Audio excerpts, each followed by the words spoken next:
దేవుని పరిశుద్ధ నామంలో మీ అందరికీ వందనాలు తెలియపరుస్తున్నానండి.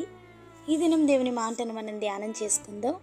పరిశుద్ధ గ్రంథంలో నుండి కీర్తనలు 5వ సంకీర్తన 7వ వచనం. నీ యొడల భయభక్తులు కలిగి నీ పరిశుద్ధాలయము దిక్కు చూచి నమస్కరించేదను. హల్లెలూయా. దేవుని ఆలయము, ఆయన సన్నిధికి కలిగిన ప్రత్యేకత మనందరము ఎరిగిన వారమే. దేవుని మందసం గుడారములో ఉండుట చూసినటువంటి దావీదు గారు దేవుని మందిరాన్ని కట్టాలి అని ఆలోచన కలిగి ఉన్నారు. పాత నిబంధన కాలంలో ఇశ్రాయేలీలు దేవుని సన్నిధి పట్ల భయము భక్తితో జీవించారండి. నేటి ఆత్మీయులమైన మనలో భయభక్తులు కలిగి దేవుని సన్నిధిలో దేవునికి నమస్కరించగలుగుతున్నామా? సన్నిధిలో తగ్గింపు కలిగి దేవాలయం యొక్క కార్యాలను భక్తితో, శ్రద్ధతో, ఆసక్తితో చేయుటకు ముందుకొస్తున్నామా?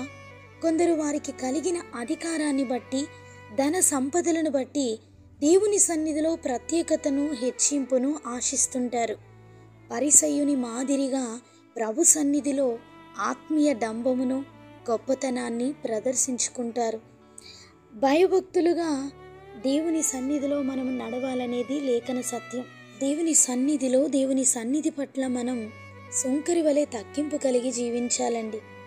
మన యొక్క అంతరంగాన్ని పరిశీలిస్తున్నటువంటి దేవుడు మన హృదయ కాఠిన్యాన్ని, మన యొక్క హృదయ గర్వాన్ని ఆయన చూస్తున్నాడు అనే విషయాన్ని మనం మర్చిపోకూడదు.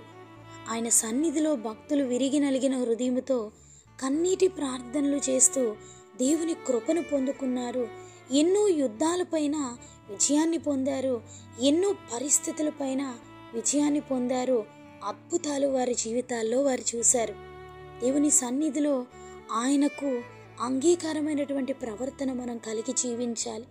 మనల్ని మనం హెచ్చించుకొనుట కానీ, దేవుని యొక్క కార్యక్రమాలని మనము చులకనగా చూడడం కానీ, ఏ విషయంలోనైనా ప్రభు కార్యాలను తగ్గించడానికి, లోక కార్యాలను హెచ్చుగా మనం చేయడానికి ప్రయత్నించకూడదు.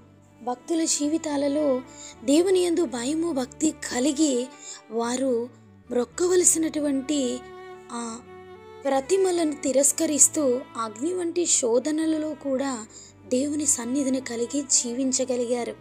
వారి యొక్క భయభక్తులు కలిగినటువంటి జీవితాన్ని చూసిన దేవుడు అద్భుత కార్యాలు వారి జీవితాల్లో జరిగించారు.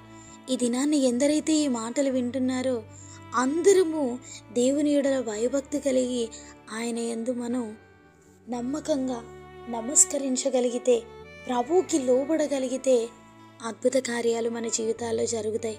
ఆ దేవాది దేవుని యొక్క కృప మనందరికీ తోడై ఉండి మనల్ని నడిపించునుగాక. ఆమేన్.